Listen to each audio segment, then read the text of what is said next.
Start ay siguradong narinig na ang Rubik's Cube. Ito'y isang toy puzzle na naimbento ni Erno Rubik noong 1974. Si Erno ay isang Hungarian sculptor at professor ng architecture. Tinawag niya ito noong Magic Cube.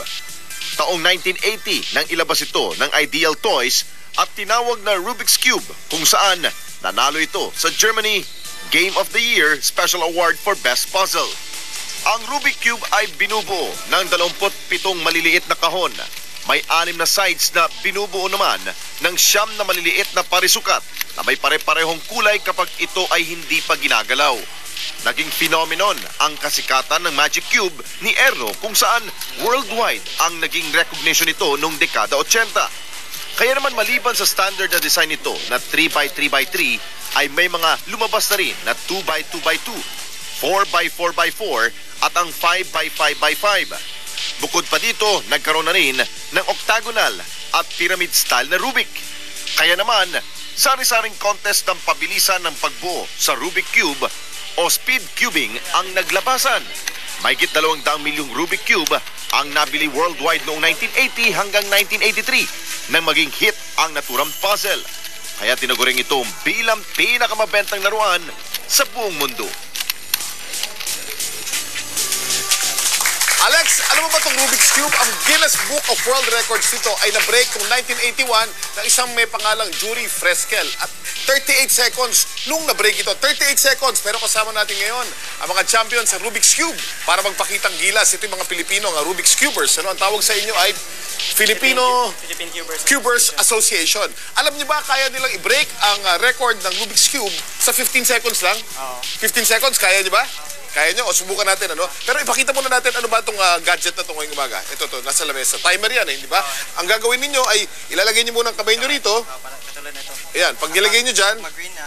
Okay, pag nag-green, pag bitaw, sisimulan ang paggalaw ng Rubik's Cube. Pag tapos na, itatap nyo, malalaman nyo kung anong total time. Okay, kaya ba natin ang 15 seconds? Kaya? Okay, simulan natin ha. I-reset muna natin yan. Okay. Pagbilang ng 3 ha. Okay, dito tayo. Ayan. 1, 2, 3. Okay. Ayan. Ito po. Dito ko humarap ka rito. Ayan. Para makita. Nakita po natin ngayon. Ang Rubik's Cube po. Tandaan po natin. Ang unang record po nito, ang prevailing record ay nung binrake noong January 7, 2007 ni Yoo Jong-min sa South Korea. Ayan. Tapos na. Ilang seconds? 14.05 seconds. Bigyan natin ng masigabong palakpakan. 3 seconds away sa prevailing record. Ano? Sige, pakita nyo. Nasa rainbow. Nasa rainbow mo. Ayan. Nakita nyo po. Wala pong daya yan. Ang mga dilaw, ang mga green, at ang mga orange ay pare-pareho. Galing, bigyan natin ng masigabong palakpakan ngayong umaga. Subukan naman natin itong mga star natin. Kasama natin ang mga stars ng pangarap na bituin na hahamunin natin ngayong umaga. Maha, kaya mo ba yan? Kaya mo? Okay. O sige, subukan naman natin kung ilang seconds nyo kaya, ha? Okay. Isa. Meron silang coach, ano? Gawin natin. Meron professional coach. Tapos habang kino-coach sila kung anong gagawin, kasi hindi naman sila eksperto, unahan tayo ngayon kung ilang seconds silang kaya. Okay? Isa. 2, 3, game!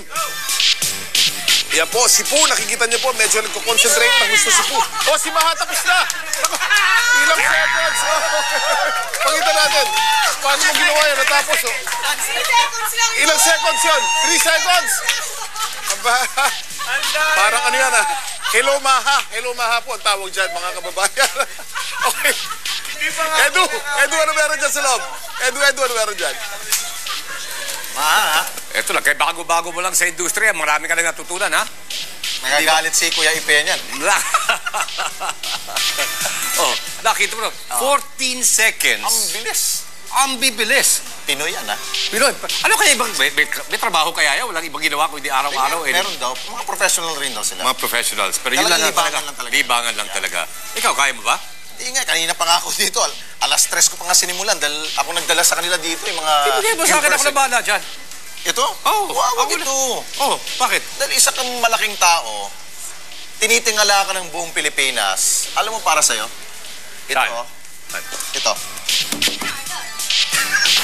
Dahil malaki dapat na gamitin mo.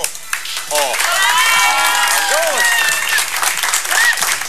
Simulan mo na. So ating pagpapalik, siguradong buo na po ito. Abang-abangan nyo lang. O, paano lang? Huwag nyo sasandalan. Kita mo, marami pa tayong gastos. Okay, doon na pa tayo kay Donita. Donita.